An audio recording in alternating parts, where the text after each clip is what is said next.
বাঙালি দোল উৎসবকে একেবারে বড় উৎসব মনে করে।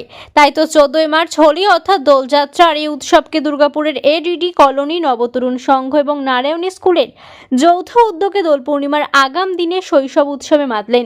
বাচ্চাদের নাচের মাধ্যমে বর্ণাঢ্য শোভাযাত্রার পাশাপাশি হলুদ কাপড়ে বিভিন্ন অঙ্গভঙ্গি মাইক আদল বিকেলটা। সর্বশেষে নবতরুণ সঙ্গে সাংবাদিক বৈঠক হয় এবং এই অনুষ্ঠান সম্বন্ধে দোল পূর্ণিমার আগে যেন দুর্গাপুরের একটি মিলন মেলা। দুর্গাপুর থেকে আব্দুল মোতালের রিপোর্ট, প্রথম আলোর বার্তা। So we are representing Narayana School. We have organized this event for all the students and for the children of Durgapur. We are excited to watch the event and be part of this. Thank you. সবাইকে good evening. Okay, thank you so much. এখানে নবতরুণ ক্লাবকে first of all অনেক অনেক ধন্যবাদ আমাদেরকে এই প্ল্যাটফর্মটা দেওয়ার জন্য। আজকে হোলির উৎসবে আমাদের স্কুলে অলরেডি অনেক প্রোগ্রামস সকাল থেকেই চলছে। তার বাইরে সন্ধ্যেবেলা এসে আবার আমাদের সেই বাচ্চারাই পারফর্ম করবে স্টেজে।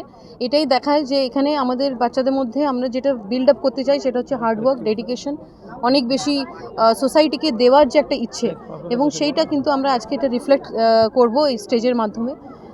সেকেন্ডলি হচ্ছে বিশ্বজিৎ দাকে অনেক অনেক থ্যাঙ্কস যে উনি আমাদেরকে অ্যাপ্রোচ করেছেন এবং আমরাও এই প্ল্যাটফর্মটা পাচ্ছি আমাদের বাচ্চাদের জন্য। সত্যি একটা বড় প্ল্যাটফর্ম যেখানে অনেকেই ওদের স্কিলসটাকে দেখতে পাবে। সেকেন্ডলি হচ্ছে হোলির যে উৎসব আমরা বলছি, বসন্ত উৎসব, হোলির রঙের যে রঙটা সেটা শুধু লাল, সবুজ, নীল এই রঙের মধ্যেই স্তীমিত থাকা উচিত নয়। আমার মনে হয় অ্যাজ এ প্রিন্সিপাল সেই রঙটা কিন্তু আমাদের ব্রাদারহুড, ইউনিটি, একসঙ্গে থাকা, চারিদিকে যে ঘটনাগুলো ঘটছে সেগুলোকে ভুলে গিয়ে পজিটিভিটি নিয়ে এগিয়ে যাওয়া, সেটাই হচ্ছে হোলির আসল রং, যেটা আমাদের সোসাইটিতে বাচ্চাদের মধ্যে দিতে হবে। যে অনেক বেশি ফ্রেন্ডলিনেস, অনেক বেশি ব্রাদারহুড, অনেক আরও বেশি সোসাইটিকে দেওয়ার যে একটা ইচ্ছে, সেটা শুধু নাচ, গান আর কবিতার মাধ্যমে নয়। এই রোড আর্ট কম্পিটিশন ছিল এমন একটা জিনিস যেখানে কিন্তু আমরা দেখবেন বিভিন্ন থিম ওনারা বাচ্চারা বানিয়েছে। আমি দেখছিলাম, এসে এখানে অবজার্ভ করছিলাম।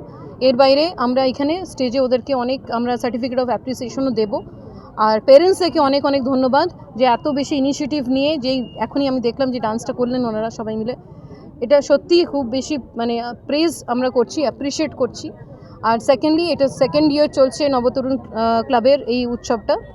আমরা চাইবো নারায়ণ স্কুল আরও আপকামিং ইয়ার্সে ওনাদের সঙ্গে অনেক অনেক বেশি আমরা যেন ইউনাইটেড হয়ে দুর্গাপুর এবং বিধাননগরে যত ছেলেমেয়েরা আছে তাদেরকে অনেক বেশি আরও প্ল্যাটফর্ম দিতে পারি। সবাইকে হোলির অনেক অনেক শুভেচ্ছা। Thank you so much. Happy Holi to all. Happy Holi to all. উদ্যোগে একটা র্যালি বাচ্চাদের এদের মধ্যে এসছে। এটাই আমাদের সবাই যারা আমাদের নতুন প্রজন্ম যারা হয়েছে, পড়াশুনো ছাড়াও আরও যে কিছু আছে সোসাইটিতে কিছু করার আছে, সবার সঙ্গে মিলে একসঙ্গে থাকা আছে, সেই উদ্দেশ্য নিয়ে সবার মধ্যে বীজ বপন করার জন্য আজ আমরা এই আয়োজনের ব্যবস্থা করেছি। এবং সৌভাগ্য আমাদের এই প্রচেষ্টার জন্য নারায়ণা স্কুল এগিয়ে এসছে আমাদের কাছে এবং তারা আমাদেরকে সাহায্য সহযোগিতা সব হাত বাড়িয়ে দিয়েছে। ওনাদেরকে অসংখ্য ধন্যবাদ। বাকিটা এই উৎসব কত বছরে? এই উৎসব আমাদের দেখেছেন আগেরবারে আমরা শুরু করেছিলাম, এবছর দ্বিতীয় বছর, এবং আগেরবার যারা শুরু করেছে তার থেকে অনেক পার্সেন্টেজ বেশি উৎসাহ নিয়ে এই উৎসব আপনারা উদযাপন করছি, আপনারা দেখতে পাচ্ছেন। কি হবে আজকে এখানে? আজকে এখানে যেটা মূল আকর্ষণ ছিল আমাদের রোড আর্ট কম্পিটিশন, সঙ্গে দেখলেন একটি বর্ণাঢ্য শোভাযাত্রা সহকারে নৃত্যের অনুষ্ঠান হলো, যেটা নিউ আর্ট সোসাইটি করলো। এরপরে আমাদের নারায়ণা স্কুলের চিলড্রেনদের একটা পারফরমেন্স আছে। এছাড়াও বিভিন্ন অর্গানাইজেশন যারা আছে, যারা নাচ, গান, কবিতা আবৃত্তি শেখায়, সেই সমস্ত স্কুলের বাচ্চারা আমাদের এখানে এসে পারফর্ম করবে। আপনার নাম? আমার নাম প্রোগ্রাম আছে আমাদের সকালে প্রভাত ফেরি অনুষ্ঠান একটা। আপনার নাম? বিশ্বজিৎ দে মালাকার, জেনারেল সেক্রেটারি, নবতরুণ সংঘ। বললে